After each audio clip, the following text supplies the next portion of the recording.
అని ఆదివారం ఉదయం 9 గంటలకి అనిల్ గార్డెన్స్లో ఏర్పాటు చేయాలనేటువంటి ఆలోచన చేసి ఈరోజు దానికి సంబంధించి ఏర్పాట్లను పర్యవేక్షించడానికి మేమందరం, నాతో పాటు సోదరులు సిటీ శాసనసభ్యులు అనిల్ కుమార్ యాదవ్ గారు, మరొక సోదరులు కావలి శాసనసభ్యులు ప్రతాప్ కుమార్ రెడ్డి గారు, జిల్లాకు సంబంధించినటువంటి ముఖ్య నాయకులు, అనుబంధ సంఘాల అధ్యక్షులు, ఆర్గనైజర్లు అందరం కలిసి ఏర్పాట్లని ఒకసారి పరిశీలించడానికి ఈరోజు అనిల్ గార్డెన్స్కి రావడం జరిగింది.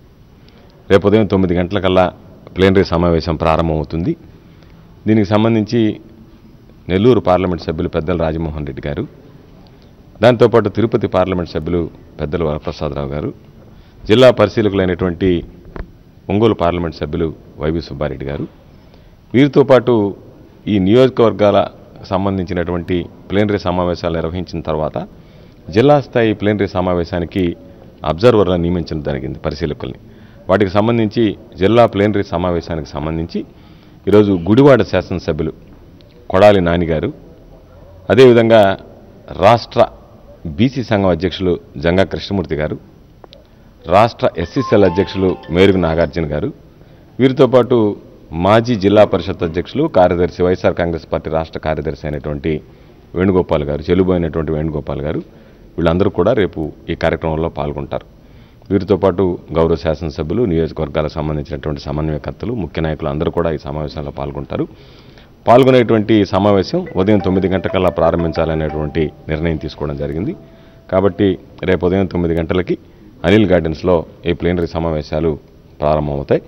కాబట్టి అందరూ కూడా మరొకసారి అందరినీ కోరుకునేది, ప్రతి ఒక్కరు కూడా ఈ ప్లేనరీని ఈరోజు రాష్ట్ర వ్యాప్తంగా ప్లేనరీలో ప్రతి జిల్లాలో కూడా అనుకున్న దానికన్నా ఎక్కువగా ఊహించినటువంటి రీతిలో స్పందన వచ్చింది.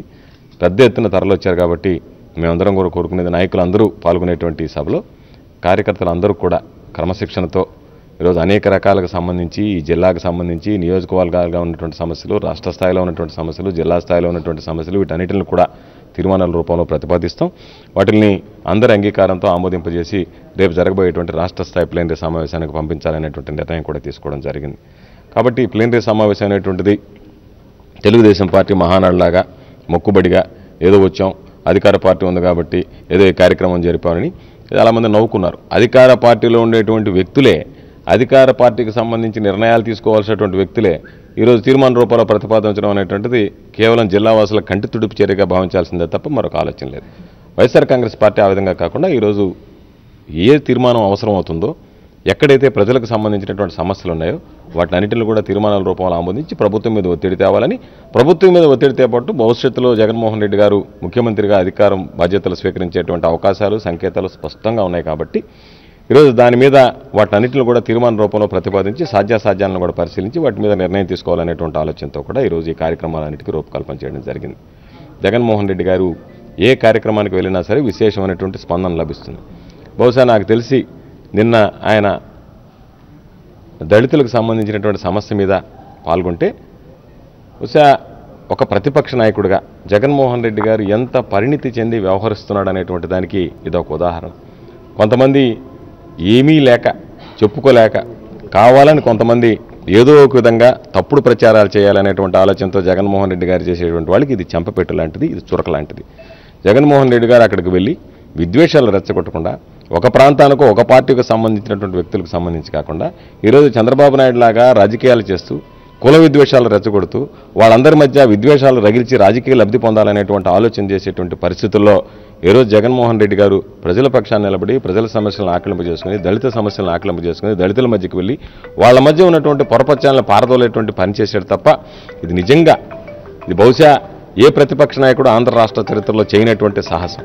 ఎంతోమంది వెళ్తారు, రాజకీయ లబ్ధి కోసం మాట్లాడతారు, తన పార్టీకి సంబంధించినటువంటి వ్యక్తుల కోసం మాట్లాడతారు, తన పార్టీ బాగుపడాలని కోరుకుంటారు, తన పార్టీ చేసినటువంటిది సరైనటువంటి విధానం అనేటువంటి విషయంలో మాట్లాడేటువంటి పరిస్థితులు కనిపిస్తాయి.